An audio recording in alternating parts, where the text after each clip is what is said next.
This is the RF 10 to 20mm from Canon with a constant f4 aperture. You can use it not only to photograph nature, architecture, close-ups and events, but also to take fancy portraits. We spent a whole afternoon using this lens in Frankfurt am Main, and in this video we will share our experience with you. If you want to actively support my channel, you can buy the lens, the memory card or all the accessories via the link provided in the video description. Thank you! We tested the 10 to 20mm on the Canon EOS R3 and the R6 Mark II. In addition to a fast autofocus, a very compact design, 570 grams of weight, you can expect dust and splash protection, as well as an RF ring on which I have placed my focus field, a focus ring and a zoom ring. However, you will need a plug-in filter for the front element. You can find my recommendation also in the video description. At 10mm and an aperture of f4, you can definitely see very pronounced dark edges, so-called vignetting, which Adobe Lightroom corrects within 2 seconds. Chromatic aberrations are present, but we had to look very closely and the lens flare looks like this.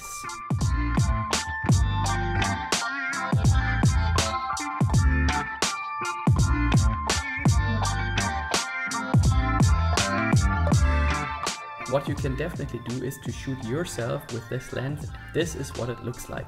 So you get crazy shots using this 10 to 20mm f4 lens with its image stabilizer here on your Canon full frame camera. In this case, I'm using the Canon EOS R3 and it's crazy. Look at this. I mean, I'm not even holding my hand at full length, which would give me this view here. It's only this one here, and I still get so much on this camera sensor here in 4K 50. However, keep in mind this lens gets super heavy after a short while. Since it's a prime lens, it has more glass, it gives you that super wide angle range, and this is how it looks like if I zoom into 20mm. Still a lot of background, but this one here is crazy for all your vacations, vlogging stuff. But I would say there are some cheaper alternatives, not by Canon at the moment, but by different manufacturers, which also give you a super wide angle, also in 4K, on cameras that don't crop in. Of course, this lens is great for landscapes, your DJI Ronin, if you want to shoot interiors, as the center of gravity is relatively close to the axis, and creative content, of course. Even at a distance, faces could be recognized and tracked with the R6 Mark II and R3 without any problems. We definitely found this lens great for taking pictures in Frankfurt. Where there is little space, you can get everything with a 10 to 20mm in frame. Of course, a wide angle like this distorts, but there's also the internal correction or Adobe Lightroom. The optical image stabilizer of the 10 to 20mm compensates up to 5 stops. With the right camera, in this case the R3, you can even correct up to 6 stops. In everyday life it looks something like this. The pictures were all taken freehand, even an exposure time of 1/5 of a second was no problem. If you travel a lot and prefer to take pictures of yourself, you have a really super wide angle lens here. But not only that, you can capture everything while traveling.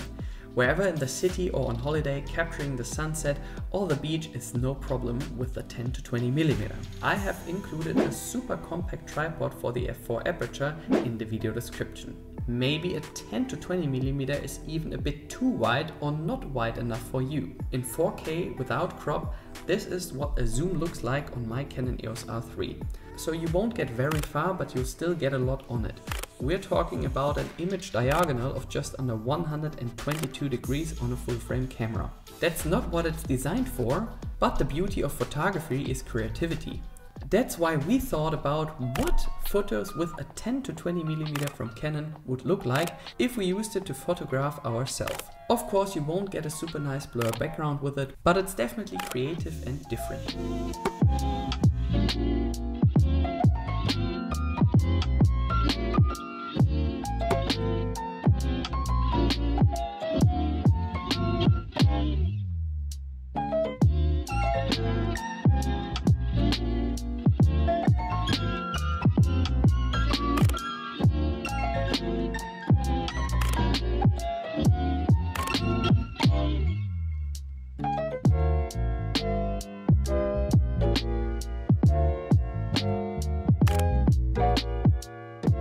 Which brings us to the last topic, bokeh.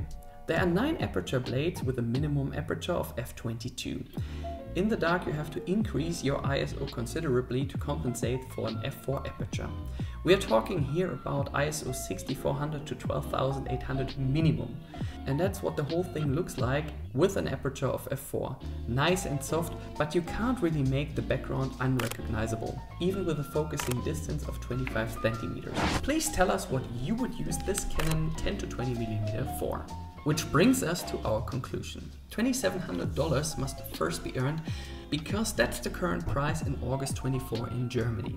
I would think very carefully about whether and for what I would use this lens before buying it. As I have 2 systems and a 20 to 70mm and a 14mm, the 10 to 20mm doesn't make much sense for me. If you only shoot with Canon and earn your money with landscape photography, wide-angle shots of all kinds, architecture or interiors, a 10 to 20mm is a great lens, especially because you won't overload a DJI Ronin, for example, due to its low weight.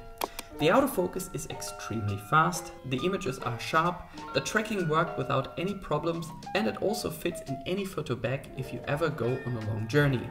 But now I'm curious about your opinion. If you would like to actively support my channel, you can find the lens, the memory card or my accessories, such as the 360-degree camera, as a link in the video description. Thank you and see you next time. All the best from Frankfurt and tschüss.